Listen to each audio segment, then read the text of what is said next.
Welcome to Stingray's webinar of the month with Colleen, Miniuk. We're talking about visualization today, picturing your picture before you make it.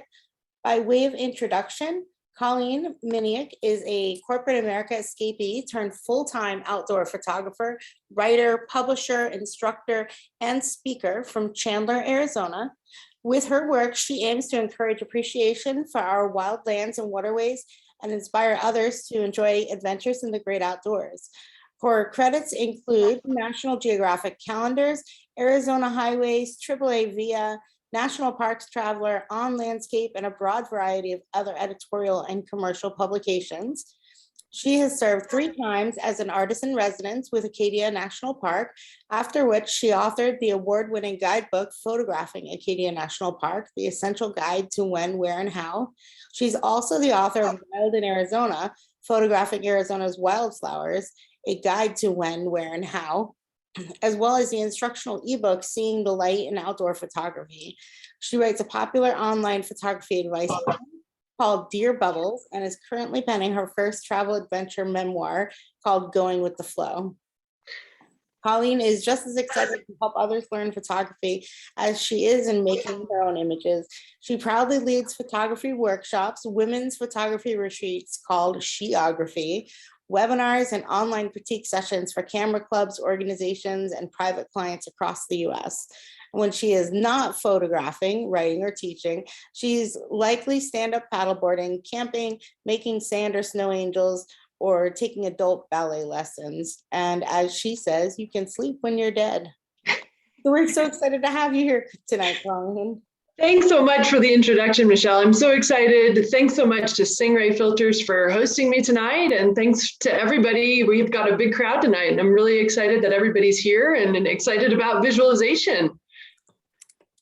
Should we get started? Yeah, let's dive in. All right, so let's get this kicked off. So today I am going to be talking about what visualization is, what picturing your picture means before you photograph it. And I'm going to talk a little bit about what it isn't. I'm going to talk a little bit about the benefits of incorporating the visualization process into your photographic approach. And I'm going to go into a bit of detail about how I approach this myself in my own work, how I try to build muscle memory when I'm not out in the field, when I'm at home or I'm on the road. I'm not necessarily photographing, but what I can do or what you can do to incorporate visualization when you don't have a camera in your hand. I am going to talk a bit about how we use visualization to approach a scene to make more meaningful photographs, images that we get excited about, images that we're proud about. That's why we're photographing, right? And then I'm going to talk a little bit about critiquing your work. That's the final step in visualization, and I'll show you how it all ties together. But first, I want to kind of level set and make sure that everybody knows what we're talking about. So visualization, per its definition by Merriam-Webster, is the act or process of interpreting in visual terms or in putting into visible form. In other words, it's really daydreaming about our photographs. And I have to be honest, I started daydreaming about photography in all of the places that I could go and all of the beautiful, like Grand Canyon and the Oregon coast and all of these wonderful places while I was sitting in a cube working in corporate America. I'm an ex-software engineer and turned full-time freelance photographer now as of 2007. But when I first picked up that camera in 2001, I spent a lot of time on my desk daydreaming about the kind of photographs that I would be making on the weekend or maybe on vacation. And not only was it a great way to escape office life, but it also helped my photography. And there's been lots of studies that have shown that visualization can make a really big impact in our lives. And ultimately, I'm going to talk about how it can impact our photography. But there's been a lot of visualization studies, and one of the very first ones that occurred in the 1960s. It has since been repeated, but the first one was by a gentleman named Alan Richardson. He was an Australian psychologist. He published his results in Research Quarterly in 1967. And what he did is he devised this experiment where he had 3 different groups. And the first group practiced free throws for 20 minutes a day, each and every day for 20 days. The second group visualized making free throws every day for that same duration for the 20 days, but they didn't touch a basketball. They didn't go to the gym. They didn't stand on a free throw line. They just pictured it in their minds, in their head. And then the third group did absolutely nothing. They didn't go to a gym. They didn't touch a basketball. They didn't even think about free throws. And what Alan Richardson did and his group did was tested the three groups on the first day and the last day. And what they wanted to see is what kind of improvement each of these groups made. Well, as you can imagine, if you practice every day, you're going to get better at something. That's whether it's free throws or it's photography. If you have the ability to go out and make photographs each and every day, you're going to see an improvement. And in fact, Alan Richardson and his team found that folks that practice free throws for just 20 minutes a day had a 24% improvement. That's pretty decent. And not surprisingly, the third group who did nothing got nothing. They didn't see any improvement at all. And what was curious about the study is what happened with this middle group. The ones that visualized thought about making a free throw, but actually didn't touch a basketball, didn't actually go and practice, but they did in their own heads. And so what they found is that visualization is almost as good as the actual real deal. So the question to all of you is, how many of you go out and photograph every single day? I don't, and it's my full-time job. I am visualizing almost every waking hour, though. I am visualizing constantly. And I'd like to believe it's a really good use of my over-analytical personality anyway. But it turns out that photographers aren't the only ones who visualize. You may have seen athletes visualize in the Olympics this summer, maybe gymnasts closing their eyes, going through their routines on the sideline before they get on an apparatus. Cinematographers don't start to make movies before they have a screenplay. They have an outline of what they're trying to accomplish. Architects do the same thing with blueprints. There isn't probably a home builder out there that would build a house without a blueprint, right? Software engineers, I used to create use cases. I used to design systems before we did any sort of coding. So there was lots of visualization going on. And if any of you like to cook, perhaps you consult recipes. You look at a recipe, you try to follow it, maybe you deviate from it. You've probably visualized if you've ever gone to the grocery store with a shopping list. How many of you have ever done that, right? You go in and you think about what you want to have for dinner. Maybe you'd like to, figure out what you want for a snack the next day. And so you go into the grocery store with a list, right? But then what happens when you get to the store? The strawberries look amazing. Well, that wasn't on your list. The wine's on sale. Well, that wasn't on your list either. And so that's how I want you to think about visualization in terms of photography, is having a plan, having an outline of what you're trying to accomplish, having a vision, but being open to the spontaneous opportunities that are presented to you in the current moment, in the present moment. And I'll talk a little bit more about how I approach that in just a bit. The visualization, the benefits, not only are you developing your brain for the big game, you're building muscle memory, you're also developing self-confidence. And so what happens is when we get into a location, perhaps in the Foothills Parkway in Tennessee, I was just in the Smoky Mountains with a couple of workshops groups.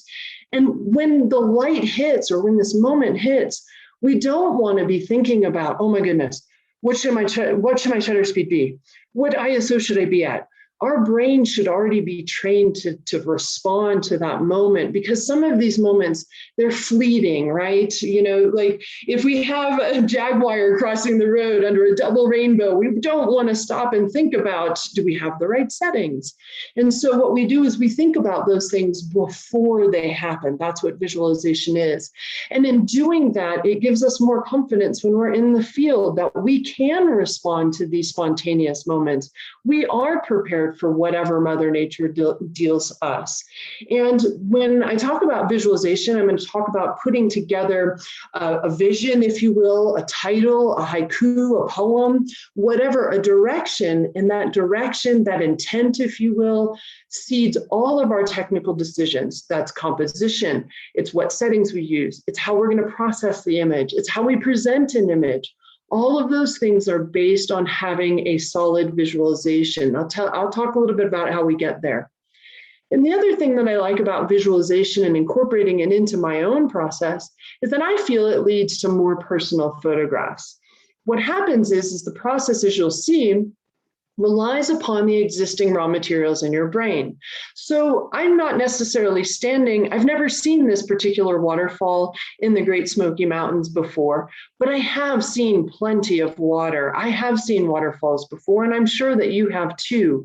And all of that previous experience is going to help us develop a visualization. We're going to bring out our tastes. We're going to bring out our interests. We're going to bring out what worked and what didn't work from before. And we will build a more meaningful and a more emotional connection with our subject matter. And I think that's why I love photographing, right? Is because I love being outside and I love having that connection with the landscape. And I'm going to assume that you're in the same boat. You enjoy being outside and you want to connect with the landscape in the only way that you know how. And so the great thing about visualization and the process that I'll introduce tonight is that it becomes more powerful and nuanced as you mature and learn and experience. As you grow as a human being, your raw material base grows. And so that's what we want to try to do, is build our raw materials and facilitate this process, this visualization process. So Ansel Adams suggested that visualization, and he was one of the early ones who adopted this approach, the entire emotional mental process of creating a photograph, the ability to anticipate a finished image before making the exposure so that the procedures employed will contribute to achieving the desired result. And so what that means for me, I've tied visualization-driven processes, my visualization-driven process, to the Wallace model of creativity. And this is a standard process that creative experts agree help facilitate creative ideas, not just in photography, but creativity in general. And so the 4 steps are preparation, incubation, inspiration, illumination, and verification. And how I translate that into my own photography when it comes to visualization is there's a pre-visualization step. That's preparation. That's everything that we come across in life. That's all of the external stimuli that we feed our brains. It's everything we look at everywhere in the world. It's not just photography. And then we visualize. And incubation for me really has 2 stages. The first is that we think, which I'm very good at. And then we have to stop thinking. We have to turn our brains off to let our brains do what we've trained it to do. And that takes a little bit of practice. But these 2 steps, preparation and incubation, the pre-visualization stage and the visualization stage, happen in 2 different times. They happen in life. So I'm collecting ideas all the time and I'm visualizing photographs without being in the field. I'm in Truckee, California right now, and I'm not necessarily photographing, but I'm thinking about photographing here and what I might do with this beautiful place. And then when I get into the field, I repeat these 2 processes. I repeat preparation. I repeat incubation. I fill my brain with knowledge and ideas when I get into the field by taking inventories and being mindful and using my words to help shape a title or maybe a haiku or a poem. But then I have to visualize, I have to put together the composition that I'm seeing out in the field. I have to make an arrangement in my brain so that I know what lens to use, where to stand, what filters I might use so that I can execute when I see the aha moment happen. When I get to a point where I say, oh my goodness, I'm so excited about this particular thing or this particular subject, or look at that. That's the aha moment. And that's when we create the image, and hopefully an image that we're excited about. And the last stage is verification, which is post-visualization. Minor White called this post-visualization. And this is where we would critique our work. Did the idea work? Did what we think about come to fruition? And if it didn't, how might we take it a different direction? And how we might polish the image into something that we wish to present to the world. And so the thing about preparation, incubation, inspiration, illumination, and verification is it looks like a very linear process. It looks like a very straightforward process. But in fact, as you're going to see here in a minute, our brains are a very messy place. So all of this can overlap. You can be in verification and get new ideas at any time. So this is kind of a circular process, if you will. There's a lot going on. And what I'd like to do is go through an example of a photograph that I just made this October in the Great Smoky Mountains, but how it started. And it started about 2 years ago, not quite 2 years ago, but pretty close to 2 years ago. And that's what I want to emphasize is visualization sometimes takes some time. And you'll see, hopefully through this example, that it can yield some really interesting results. So the first thing that we're going to talk about is preparation, collecting ideas from anywhere and everywhere. And this starts with an idea. You can get ideas from anywhere and everywhere. And I would encourage to look for things that inspire you. Social media is a phenomenal place to get ideas. And as a confession, when I'm on social media, I'm running through this process with your images. I'm getting an idea and perhaps I'm analyzing it to see what I might do with it. I don't want to copy what you've already done, but I certainly want to get some ideas for my own work. And so you could start with an idea, though, on social media, maybe someone else's photograph. You could be in the grocery store. You could be looking at the pattern on the floor in a conference room. In my case, I had an inspiration. I had an idea when I saw a painting hanging in my hotel room in Florida in February of 2020. And I saved this. I took a snap of it with my iPhone, and you can see it's not a photograph that I would ever show outside of an instructional situation such as this, but I saved it to my inspiration from everywhere. I have a photo album on my phone that I use to collect ideas that I get excited about. And then what we do that's preparation. So I've got this idea, I've got this painting on the wall that I think is pretty cool. Actually, the first thing that came to mind is that the little circles called a bouquet, it had never occurred to me that those look like bubbles. And I thought, oh my goodness, and I love bubbles. For those of you who know me, I go crazy over bubbles. So I saw this painting and it was like, oh my goodness, I love that it looks like a bunch of bubbles. And so how would I photograph this? If this were the exact scene that I was presented out in the wild, in the landscape, what would I do with it? And so we start with the idea and then we start thinking. We start think. How do I feel about this? Well, it was pretty interesting. It's minimalistic. What new insight could you bring to the subject or the scene? Well, I don't really photograph much grass, but I hadn't really thought about it until this particular painting.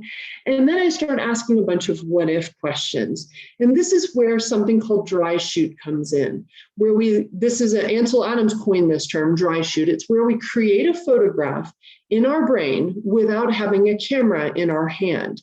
And so I literally start creating a photograph in my mind, and I start thinking about the quality of light, the direction of light, how I might compose things, what equipment I might use, and how might I use processing software to polish the image. And so here's an example. These are the things that were going through my head when I saw this painting. I would probably, if this were my scene, I would want a macro or a long telephoto lens to isolate those blades of grasses. And I would want to keep my lens parallel with the grass blades so that I could keep both of them in focus. It looks like both of them are in focus in this painting, but I would want to make sure that in my photograph, that's what I do. In order to get that bokeh effect, in order to blur the background and get those circles in the background, I would need a very wide open aperture, which I would get with my macro or my long telephoto lens, somewhere maybe around an f2.8, maybe an f4, depending on which lens I was using, but I would definitely want a wide aperture. And I'd want a sharp blade of grass, which means if the wind's blowing, I'm gonna need a fast ISO and shutter speed. And that could mean ISO 200, 800, 1/100th of a second. And again, I don't have a camera in my hand for this. I'm just making all of this stuff up. And so I look at the scene and I think I would need backlight, maybe back to side light. So I'd want to position myself accordingly so that I put my lit subject against a dark background. Yes, this is all that goes in my head when I'm not actually photographing. And then I think about, okay, so it's green grass. I wouldn't be able to photograph green grass in winter or late fall. So we definitely would need a spring or a summer time frame. And then I'd really want to change up where the X is, where the placement of the grass is, where they crisscross. I might want to do I don't know if I'd want to put it lower or higher. Again, I'm just playing with the idea in my head. All of these are right answers. Maybe none of them are right answers. I'm just making this up at this point. I'm just creating something in my head. And then I'm thinking, well, I really like the visual tension, the drama that the vertical orientation presents. I'd probably keep it in vertical orientation, although I wouldn't be opposed to trying it horizontal to create a little bit more peacefulness in the scene. It's green grass, green is very peaceful. So, so I'm sitting in a hotel room waiting for a presentation to start, and this is what I'm thinking about. I'm thinking about making a photograph. And then what happens is I stop thinking. Alan Richardson said, the most effective visualization occurs when the visualizer feels and sees what he is doing. So when you are visualizing at home or you're in your car or wherever, not with the camera in your hand, make it as vivid and as real as you possibly can. Put yourself in the field to the best of your ability. Feel the wind, feel the sun, change the situation, and that's going to train your brain to respond to the situations that you may get yourself into later. So, as I said, I think, and then I just stop thinking. So in February of 2020, I stopped thinking about that painting entirely. And so that painting, that picture of the painting went on my phone, and I literally just forgot about it until I went out on a camping trip in July, later that summer, in July of 2020.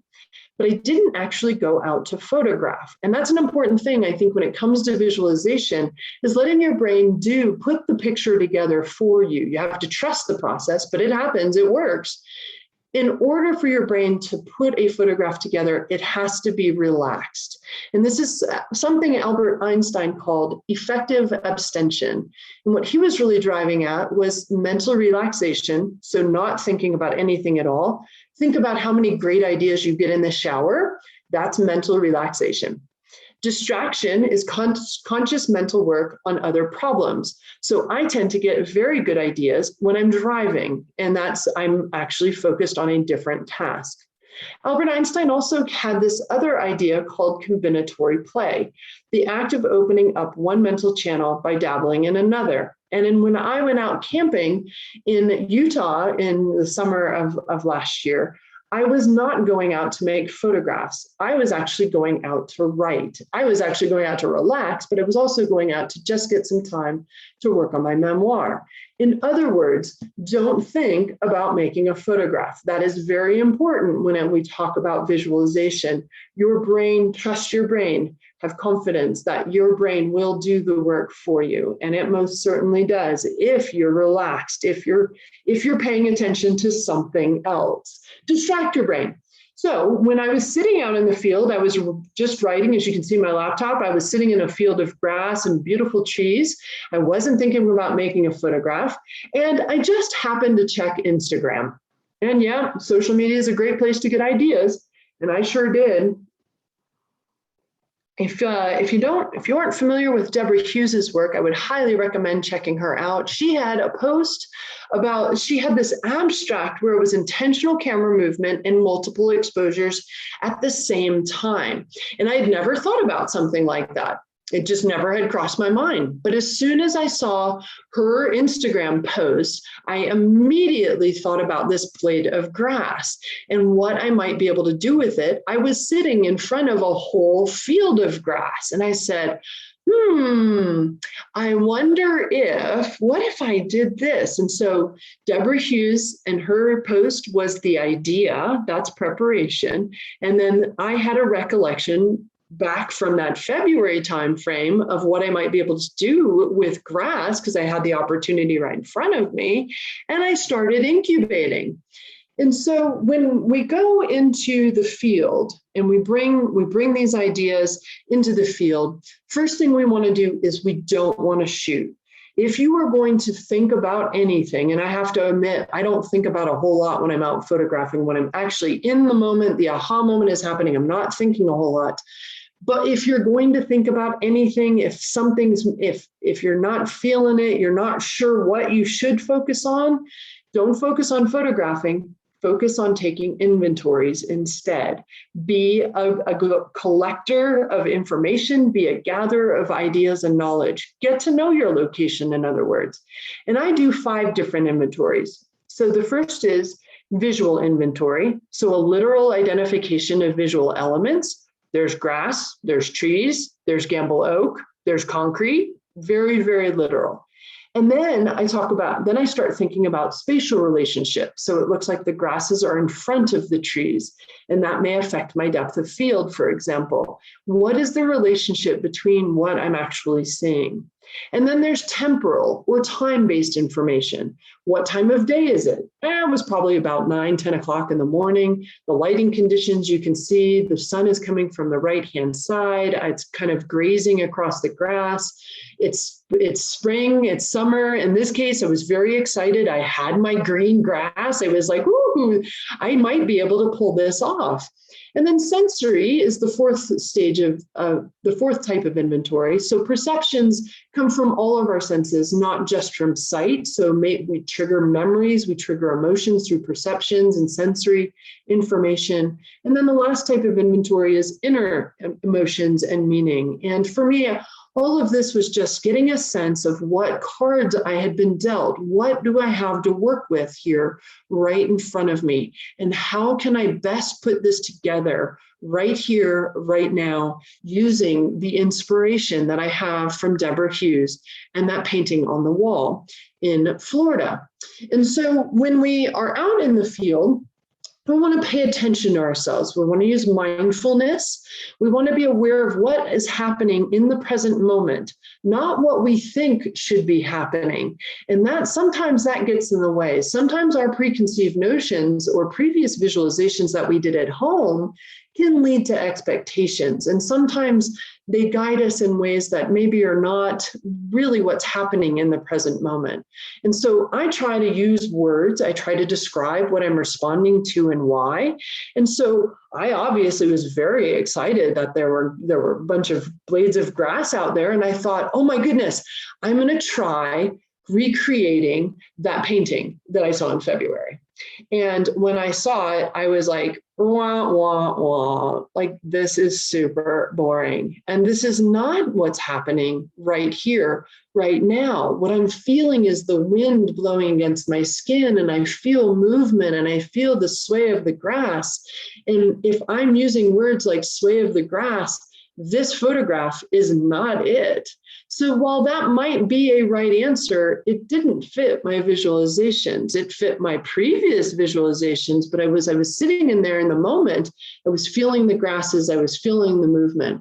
And so I decided to do intentional camera movement, which is something Deborah Hughes introduced in my brain, right, as I saw her Instagram post. So I decided to do multiple exposures. I moved my camera during the middle of the exposure on these trees. I moved it with a slow shutter speed from top to bottom. And then I did another one from side to side, and I overlaid my images. And I'm going to actually talk through that technique here in just a second. So if it's not clear, I'm going to go through it very, very specifically here in the photograph that I ended up using. This photograph was not what I was excited about. I liked that it looked like plaid.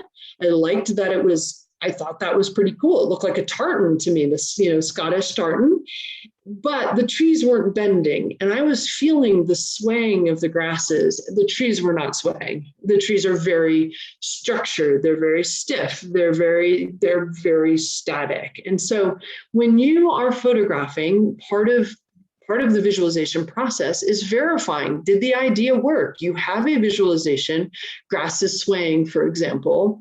Is it working?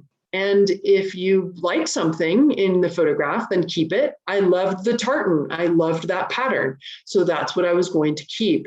What I didn't like about the photograph is that the trees were too static. So I needed to get rid of the trees and try something else.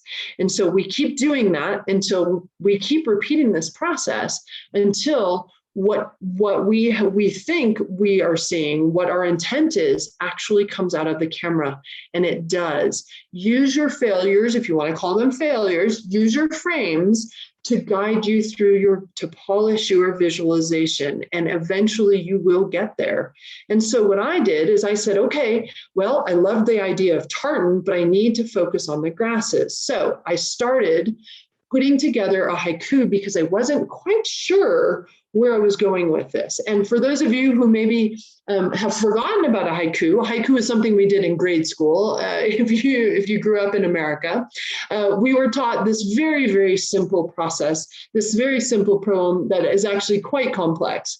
It's only 3 lines. You only get 3 lines, and it's 5 syllables on the first line, 7 syllables on the second line, and 5 syllables on the third line. Not words, syllables. So very, very short. And so what I wanted to do is I wanted to describe what I was experiencing and noticing, and I wanted to understand how I was feeling about it. And you can use this technique for any scene that you have. It's very, very effective. So in this case, I really wanted to polish up what I was responding to, because it obviously wasn't the trees. It was maybe the grasses swaying. And so I wrote, bending in the breeze, the tartan of the wheatgrass, nature leaves her mark. And the thing about writing a haiku, or perhaps titling your photograph before you shoot it, that's a visualization, it's a direction, is that you don't have to be good at this. This does not have to be a perfect poem. You do not have to be a poet laureate. You just got to get the words out. You've just got to understand what it is you're responding to and why. And the haiku is a technique that I've used. A lot of my workshop participants have used it to be successful in understanding what it is they're looking at. What are they experiencing? What are we noticing? And how do we feel about it? Why are we responding to this blade of grass and not those trees? That's important. So in here, there's nothing about the trees at all. It's about the grass. And so I try to match keywords with photographic technique. So there's a couple of words in this haiku that stand out to me. So for example, bending. Bending implies a curve, right? So when I'm looking at grass, I'm looking for a curvature in the wheatgrass. I don't want a straight blade of grass like I tried in that first photograph that I made, right? That's not what I wanted. And then breeze to me implies some movement. So a slow shutter speed, not a fast one. I want to show that movement. And then the tartan is the plaid. So I need to create that pattern by using multiple exposures and using intentional camera movement. And so that's what I started with. And so this became a 3-exposure photograph. And so I titled this Tartan of the Wheatgrass.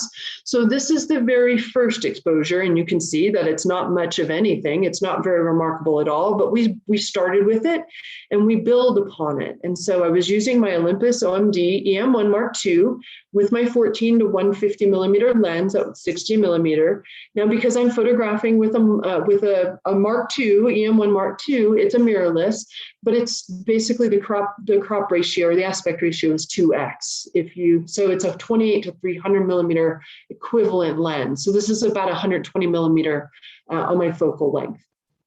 I had an ISO 200 with an f/22 at 1/10 of a second. The 1/10 of a second was slow enough so that I could physically move my camera down from top to bottom in just a field of grass during the exposure. And I did a horizontal orientation. And then in the camera, in my Olympus, there's a function where I can rotate my image in the camera to a vertical. And so that's what I did. And then I made a second exposure similar to the first one. From top, I moved my camera from top to bottom. This is intentional camera movement. I did it vertically, and you can see that I did it right on top of the first image. So I used the overlay function in my camera. Some of you may have that, particularly in the mirrorless cameras. There's a lot of new cameras. The mirrorless that have that function, either in their menu or through your playback function. And then I needed, so this was the foundation for my plaid, the foundation for my tartan, but I needed the wheatgrass. And I wanted the wheatgrass to stand out, so I wanted it in sharp focus. And so this was exposure 3, and you can see that my settings changed a bit. So I went to 150 millimeter focal length, or a 300 millimeter equivalent, ISO 400 at f4.5 at 1/640th of a second. So very, very, very fast. And then I overlaid that on top of the blended images that I had before that. So that was 3 of them. And then in processing later, I increased the contrast so that I had that idea of the tartan or the plaid. I reduced some orange in my white balance. I added a vignette, which I do with a lot of my images to hold the eye into the photograph. And I removed dust spots. And I was thinking about what I was going to do in processing while I was photographing it. So I had already come up with these ideas, these 4 steps, before I brought it home. So it made processing very, very easy.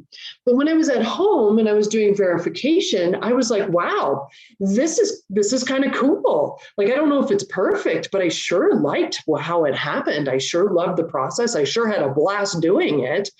I should try this again. And that was in July, I think that was at least last summer, July of 2020. And then I stopped thinking about it entirely. And I went on my merry way. And this is what happens when we do visualization, is we feed our brains new ideas. So this was a new idea. And then I stopped thinking about it entirely. Until 15 months later, in October of 2021, when I was with one of my workshop groups, we were out playing.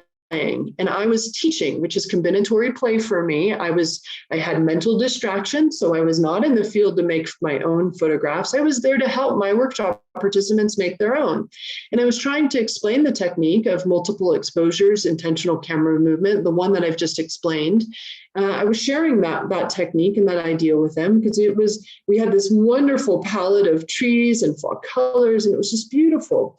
But I didn't have any intentions of making a photograph. And so this is what happens. I wasn't thinking at all. And so I made one exposure to show the intentional camera movement, which you can see here. I did 2.5 seconds. So that allowed me to not only move my camera from up to down, but I also did what's called a zoom pull, where I had my camera at 25 millimeter initially. And then as the exposure happened, I turned it to 14 millimeter. So you get sort of this little radiation. You can see it sort of in the center in that exposure 1 image. And then I literally turned my camera down to the ground, made a snapshot of it, and blended these 2 images together. And so that's what this ended up, this is what resulted. This is called Falling Dreams. I call this Falling Dreams. And if you know anything about figure-ground relationships when it comes to art and photography and painting, our brains are not able to see a figure in a ground at the same time. There's a bit of an optical illusion with this image. So my brain can't figure out if the leaves are the foreground, the ground, or the trees in the back are the ground. And so my brain flips from one to the other and back and forth and back and forth. So it's almost an optical illusion. And I thought that was pretty funky. I thought that was pretty cool. So you can see that I did this. I blended the 2 images, and this was in the Great Smoky Mountains. We call that Falling Dreams. So that process, that whole visualization process, took almost 2 years to get to.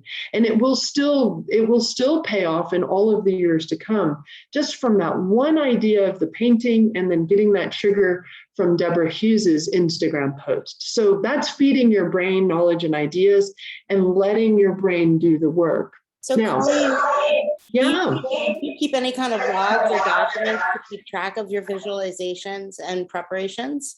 I don't, but my brain is used to it. My brain is used to overthinking. Keeping a log, maybe writing some notes down in your journal or your phone would be a really smart idea as you're starting out with this. This is actually, it's a great timely question. This is what I used to do, this spreadsheet right here. And now I don't do that because my brain's used to it, but absolutely, I would encourage that. Mm-hmm. Are there other questions, Michelle? We had a question early on about a waterfall shot where you did not use a filter, and someone wanted to know why you didn't use a polarizer on that. I know I should have used a polarizer, but I was using my 7 to 14 millimeter lens, and it is a bulbous front, and I did not have my filter set up with me at that moment. So I can't put a normal polarizer on a bulbous lens. But yes, a polarizer would have been a good idea for that one. Yep. So that's it for now. Perfect. So yeah, so writing down visualizations is a good idea. And I used to do this, as I just mentioned. This is my spreadsheet, my shot list, if you want to call it that, from my second artist in residency in Acadia. And it is the last spreadsheet that I ever put together when it came to visualization. And you'll get why here in a second. So what I did is I had already been to Acadia once in November of 2009. I had the chance to go back in October of 2010. And I was so excited because I knew what I was going to see, right? I was familiar with the location, and I started jotting down all of these notes. And it was like, okay, when I go to Monument Cove, I want fog, and I want a mid to low tide. So I want rocks in the foreground. I want a wide angle lens. I'm going to look, the sun's going to rise through the fog, and it's going to be amazing, right? So when I worked my brain, this is the spreadsheet that I produced before I went on site. You can see that I consulted things like the photographer's ephemeris, where I knew when the moon was rising, what phase of the moon was going to be at 3:49 on the morning of October 5th on line 3. And so I had all of these ideas. And what do you think happened when I got on site? When I got to Monument Cove, it was cloudy and it was high tide, right?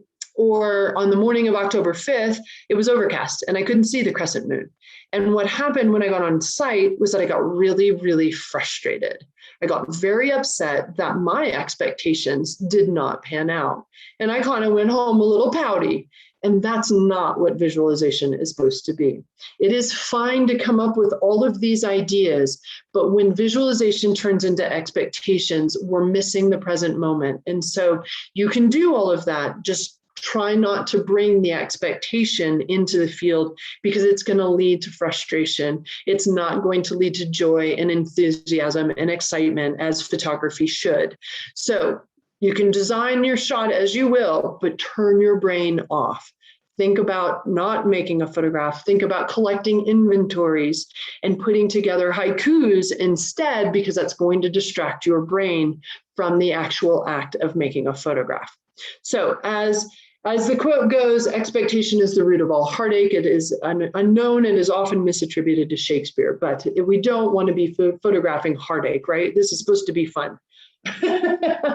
So we've gone through the process, but I do want to highlight some additional things in the inspiration and the illumination phase, because when we're in the field and the moment is happening, I don't stop visualizing. I continue to visualize, and I'm trying to set myself up for success. I'm trying to actually visualize what I will do with my image once I get it into processing, once I get it into my processing software, once I go home and need to do something with this particular image. So when we're in the field, remember that all of the technical decisions that you make are based off your visual intent, whatever that title is, whatever your haiku is, whatever words you use.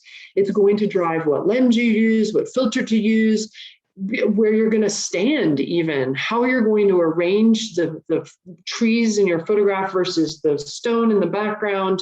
It's going to dictate what exposure settings you're going to use. Like I mentioned earlier, I needed a slow shutter speed, not a fast shutter speed. And so I know that a lot of us have these questions when we get into the field. It's like, okay, what lens do I use? It's like, okay, well, what are you trying to capture? Like, what are you trying to accomplish with this image? And that's where the visualization, that preparation and the incubation really help answer those questions for you very, very easily. And as I'm standing there with my tripod in front of a scene like this in Dinosaur National Monument, I am thinking about how to maximize my data. Oh, sure, I want to make sure my composition's right. I want to make sure it's clean and there's no mergers and things like that. But first and foremost, I am making sure that I have an appropriate amount of data to use in my processing and in my presentation.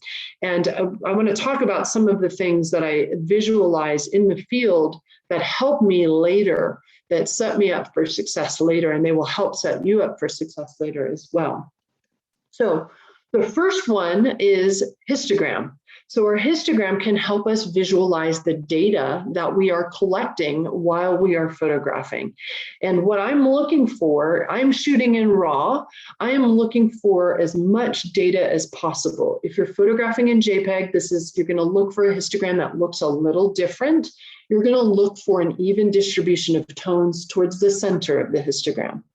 I'm looking for, because I'm trying to maximize my data and I'm photographing in RAW format, I want to shift my histogram to the right as far as possible without blowing out the data. So I want to move, I want to move this histogram as far this way without getting a spike on the right-hand side. That's an indication here that we're blowing out our highlights and we are not recording data in that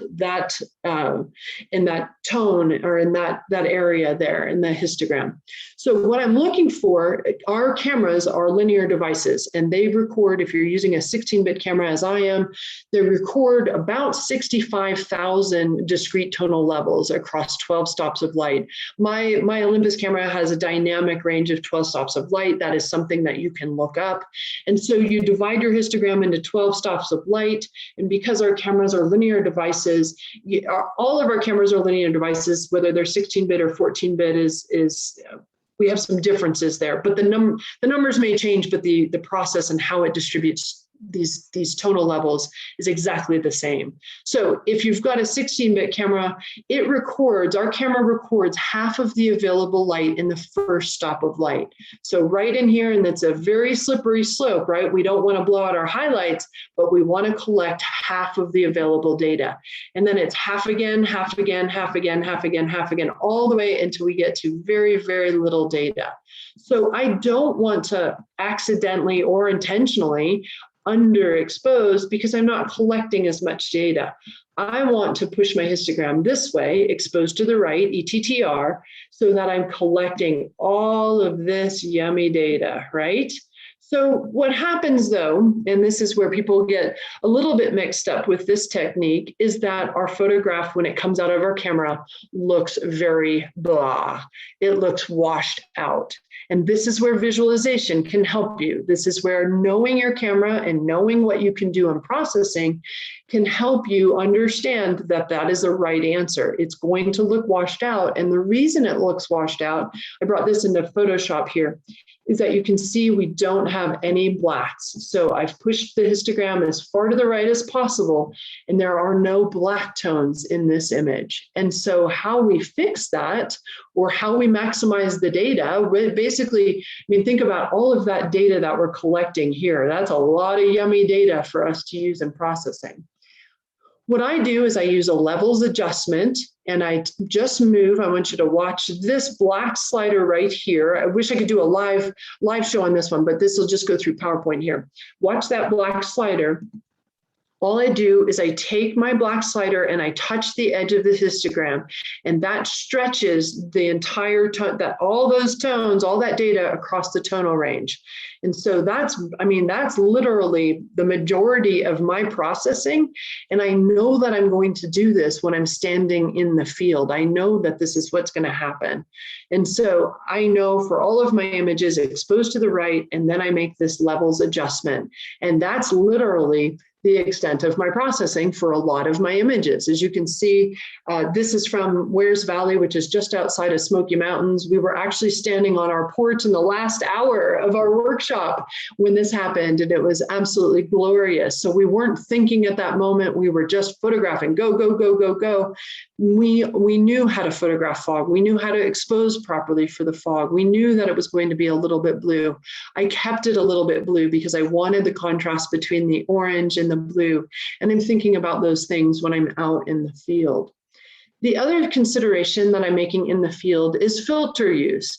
And I'm pretty much using a polarizer or a graduated neutral density filter pretty much all of the time, unless I'm photographing backlight or midday, I'm using macro. But if I'm shooting a landscape, I pretty much always have a graduated neutral density filter on or a polarizer. And what I'm trying to do, this is the first image that I made. You can see that the background is blown out. The foreground looks fine. It looks very reasonable, very acceptable.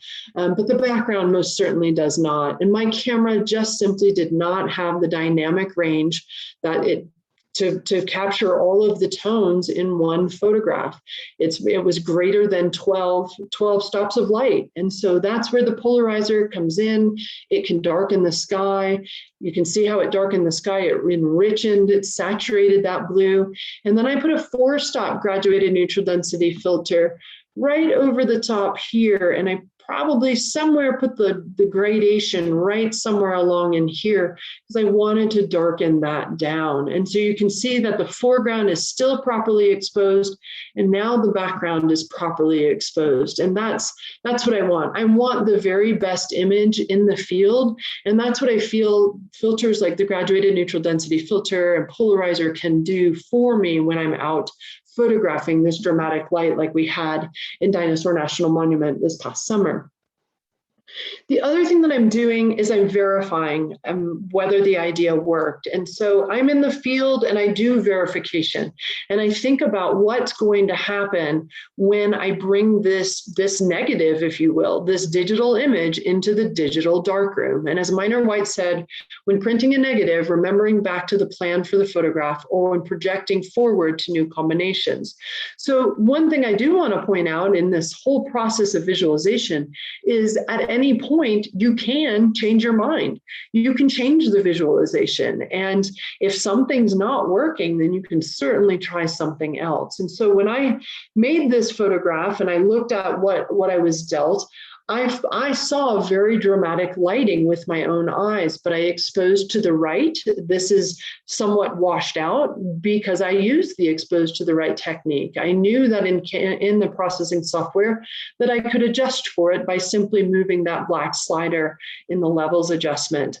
I also didn't particularly care for the foreground here at the bottom. So I envisioned that I would be darkening this a bit.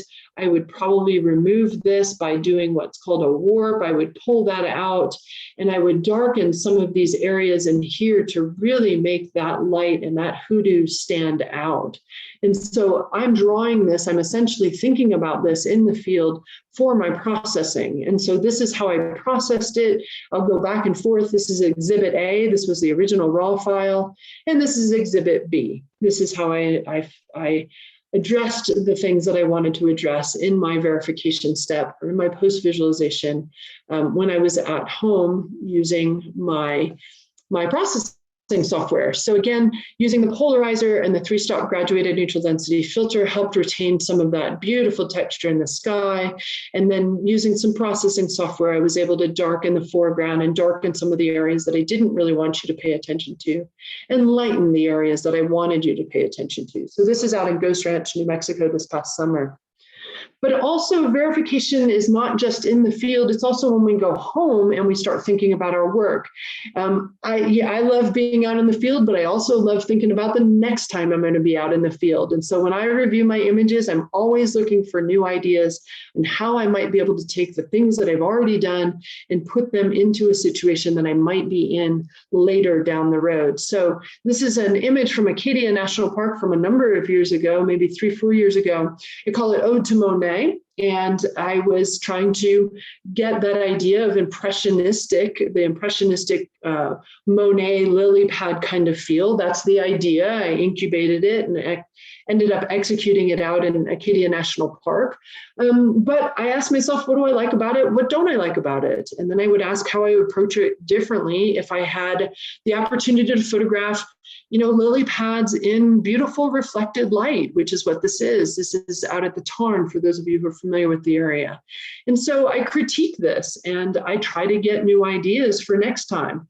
And then I'm driving around Maine, just driving around Maine. I've got my camera on my car seat. I'm not really thinking about making a photograph, but when I come around the corner and I see a pond of reflected light and it is filled with lily pads, I know exactly what to do with it. And when I saw this at Temple Pond just this October, I turned the car, did a U-turn, pulled over, and I was so excited about this. And I really didn't have to think much. You can see between the two lenses and the exposure, they're similar. I used a polarizer, so same lens, and I used the polarizer to help me execute this particular image. So I had the visualization, I'd worked it, I had critiqued the work, and so I put it in my brain. And so when I saw this scene, I knew exactly what to do with it. So that's my story, and I'm sticking to it. We've covered the visualization process. We've given you an idea of how to incorporate this into your photographic process, whether it be at home or in the field. And so following that Wallace model of creativity, the preparation, incubation, inspiration, illumination, and verification stages, or as I like to say, pre-visualize, visualize, seize the aha moment, and then post-visualize. And what that means, how we feed this process, is that you're collecting ideas from anywhere and everywhere. We want to keep analyzing and turn any random idea into a made-up photograph. So dry shoot, pretend like you're photographing, close your eyes if you're sitting at your desk or in your shower or wherever it may be, and then eventually just stop thinking about it. Don't think about photography. Don't think about recreating that image. And continue to gather and visualize the ideas before you shoot when you arrive on a location. Don't pick up your camera right away, right? Don't grab your camera right out of your bag. Think about it and use your inventories, use words, titles to refine your visualization. What is it that you're responding to and why? And then make the best possible image in camera to facilitate your processing and your presentation later. And as you're processing your images, critique yourself. You can steal, like an artist, from yourself. You can steal ideas to feed from verification into preparation. And if I could sum up visualization, the visualization-driven process in terms of our photography, I think I would use this quote by actor Sean Patrick Flannery. Do something today that your future self will thank you for. And so think about how visualization can be used today or tonight or tomorrow that your future photographic self will thank you for when you end up in some beautiful, remarkable place. There are some resources that I'd like to point you to if you are interested in this topic and you'd like to learn more. Ansel Adams has a series of books. The Negative is one where he introduces the visualization techniques and how we put together an image before we photograph it. Steal Like an Artist is a book by Austin Kleon. He talks a lot about what creative experts encourage, which is collecting ideas from everywhere, and he talks about how to put those together. The next two, The Practice of Contemplative Photography and Photography and the Art of Seeing, are books that will help get you into a more mindful state of thinking, as opposed to just running out with your camera and spraying and praying and hope that one image comes out. This is a much more mindful way of approaching photography and using the analytical parts of your brain as well as the creative sides of your brain. If you'd like to understand visualization-driven processes in terms of processing, software processing, particularly Photoshop, my buddy Guy Tall has a great book about Landscape Photographer's Guide to Photoshop, and he incorporates a visualization-driven process for processing. So it's a great read. It's very easy to read. You can pick that up. If you want to understand more about what I'm visualizing specifically in terms of composition, last year I was part of a webinar hosted by Stingray, No More Rules, Human Perceptions and Composition, and that is available on YouTube. You can take a look at the kinds of things, the lines, layers, and light that I'm thinking about when I'm approaching a scene. And then in my Dear Bubbles column, which is a column about photography, art, and the creative life, there's 3 different posts that I would point you to. Picture Your Picture, Planning Not to Plan, and Mind Your Monkey Mind. Those 3 will give you a taste of how to incorporate visualization. A lot of the things that I've talked about today, I've covered in those. So if you'd like a reminder, you most certainly can rewatch this video, or you can certainly go to my Dear Bubbles column. And I'll stop here for questions, but if you do like to keep in touch, this is how you can find me. You can sign up for my workshops and my newsletter via my website, ColleenMiniuk.com. My books, I have multiple guidebooks, and my ebooks are available through my publishing company, Analemma Press. And then you can see me on social media, both Facebook and Instagram. And I do hope that we can keep in touch. And yeah, so thanks everybody for your time. I hope you've gotten some new ideas for incorporating visualization into your photographic process. So I'm going to come out of this. Yeah, so we have a couple of questions. A histogram question. The histogram is really different, RAW versus JPEG, but the viewfinder and a mirrorless must be a processed image. So isn't the histogram truly a JPEG histogram? Yeah, so when you're looking at the back of your LCD, your camera does not have the processing capability to show the raw histogram. And so it is taking a subset of information. It is taking the JPEG, it's taking the read from the JPEG, which is a compressed file format. So your JPEG, your histogram on the back of your camera might look slightly different when you bring it into processing, but it's not going to be significant. If you've got a substantial amount of data blown out and not being recorded, that's not necessarily, you're not going to save that in Photoshop. So you do want to be mindful of that. But yes, absolutely correct. And can you elaborate on the Olympus camera 14 to 150, 28 to 300 lens? What file size does this yield?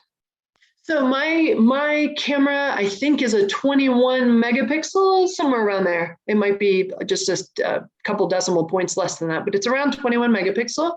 And so my 14 to 150 is just an equivalent to a 28 to 300, 300 lens in 35 millimeter. The file size is exactly the same size. It's just the way my camera records data.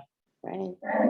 And then we have a comment. Colleen, you answered many questions I had in my brain, wanting an answer in camera and post. Thank you. Oh, good.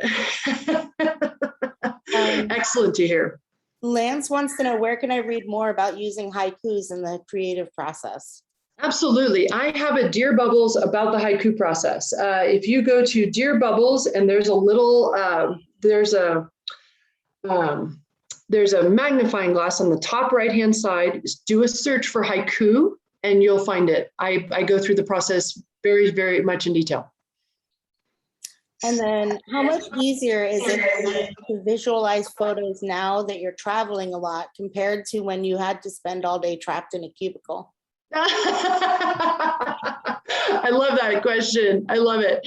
It is much, much easier. It's much more rewarding, obviously, when I have the ability to visualize anytime that I want without the distraction of staff meetings and weekly reports. So I love it. It's great. Yep. How do you practice at home with your equipment so that you're able to execute your vision when in the field? Yeah, so when I'm practicing at home, I don't actually touch my equipment. I just simply picture it in my head and I pretend like I've got my camera in my hands. If you want to, you could physically put your camera in your hands. That's awesome. One of the things that you want to do is make sure that you understand your equipment before you go out into the field. So for example, if you were to purchase a brand new graduated neutral density filter and you've never used it before, you'd want to take it out of the case. You'd obviously take the plastic off, put it in front of your camera, play with it, see how it fits in the filter holder, turn it to the left, turn it to the right, see how it moves, see how you can adjust it. Those are things that you'd want to visualize before you go out into the field, because we don't want to be fidgeting with our equipment. We want to understand it before we get out there. So, yep. After years of experience with visualization, are you still deliberately, consciously following the steps you shared in the field, or has it become more intuitive? It's absolutely become more intuitive. And the process that I've outlined today is pretty extensive. I'm not thinking about a whole lot of this anymore. And it's just because I've done it so many times.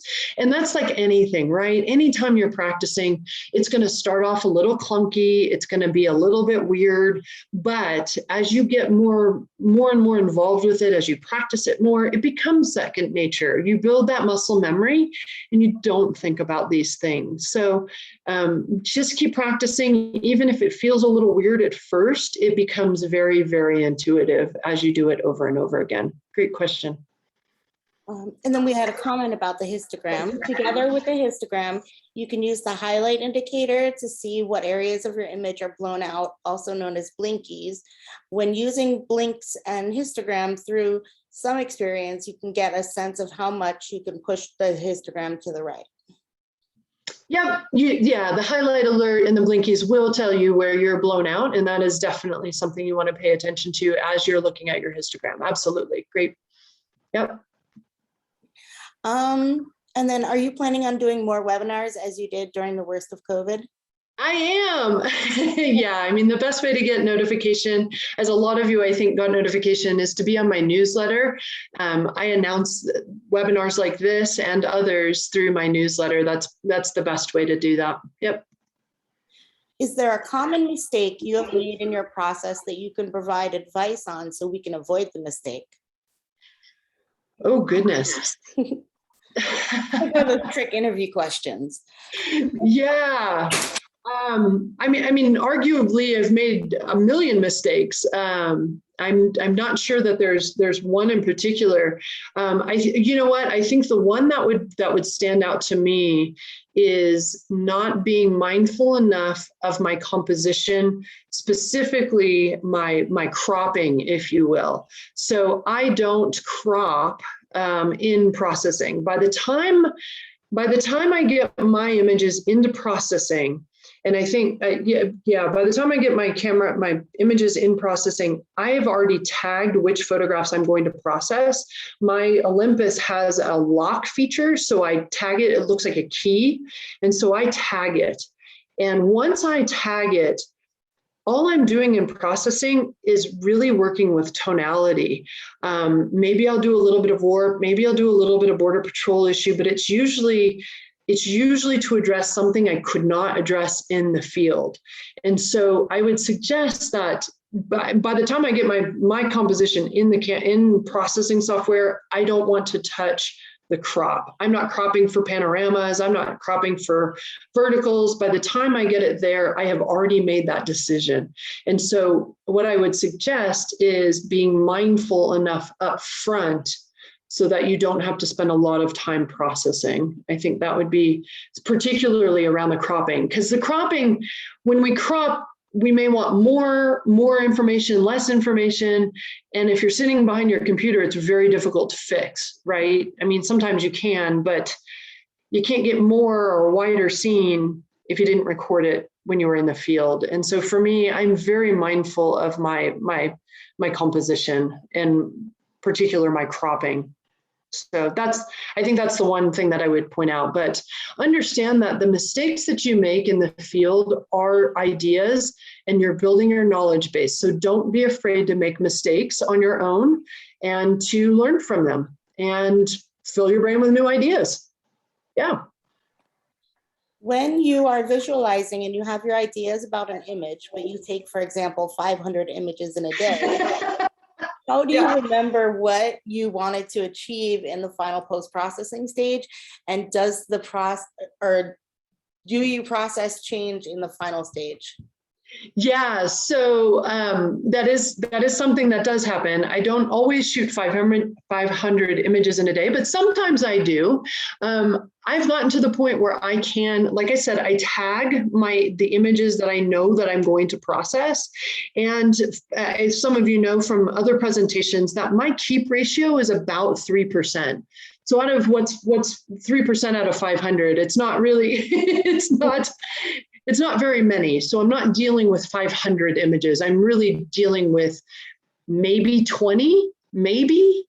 And so I know what I'm going to do with those 20. And my brain, this is how I think. I mean, this is I don't want to say it's pretty natural for me, but it is pretty natural for me to remember what I want to achieve for each image. And, a lot of it is I'm exposing to the right. So I know that I'm going to darken, I'm going to move the black point. I know that I'm going to put a vignette on my image. So some of the things are kind of standard, but I think about highlight and shadow a lot. And so some of it is just, it's similar for each image, but I apply it slightly differently. So I'm definitely not dealing with 500 images in my brain. I'm dealing with maybe 10, 20 per day tops. And so that's a lot easier for me to manage. Right. I think that's it for the questions. Lots of thanks in the chat window. And thank you everyone for joining us tonight. We appreciate the time that you took out of your day to be here with us. And Colleen, thank you so much for presenting. I think it's been a really interesting topic and the audience has been really engaged and we love that. Yeah, thank you. Thank you everyone for coming. Thank you for your excellent questions. Thank you for Stingray for putting this on and for your support of my work and for my workshop participant support. We're very, very thankful for what you do and you make a difference in my images and others. So thanks so much for doing what you do. All right. Well, everyone have a great night and we'll see you again next month. Take care, everybody. Be well.